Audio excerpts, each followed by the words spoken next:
It's really what I love doing more than anything. I love doing indie films because you get to play these really interesting characters. And I think coming from an improv, for me, like an improv sketch background, you want to find a place to put them that's more real sometimes or sometimes not. I don't know, but just to find a place for them that lasts forever. And these are really like great, important, wacky, lovely stories that I'm happy to be part of. Really important too. It also is like you have more of a freedom in those films to take chances. Yes. It's so much. It's freeing. I love it.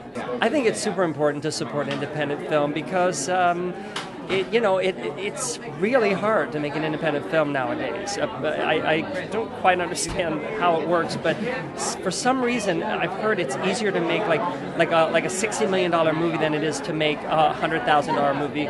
Something just changed, and so independent filmmakers really are heroes, and you have to work so hard to get an independent film made, and so we really need to make sure we see them so that they don't go away forever and are replaced by only superhero movies in 3D. We produced a series together that was actually made through crowdfunding. We just raised $153,000 on Kickstarter to do our second season, and Such Good People was also financed in large part through crowdfunding. It's a really amazing time where audiences get to say what they want to see and put their money where their mouths is and make cool stuff happen. Our show's called East Siders. The first season was available on Logo and is now coming out through Wolf Video, through DVD and Hulu and Video on Demand this summer.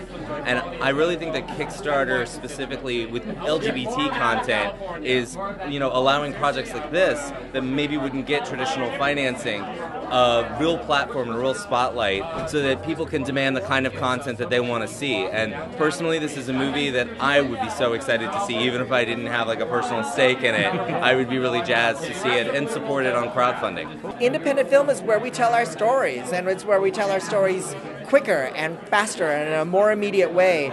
For a studio film, we have to pass all these tests with the suits and the marketing and everything, and with independent film, we can tell LGBT stories right away. It's so important to keep making independent films because movies like this don't get made in a studio because, well, I mean, they certainly wouldn't be. They certainly wouldn't have people like Randy and me in it. They would turn one character into a woman, and then it would be movie stars, and so it would just never work.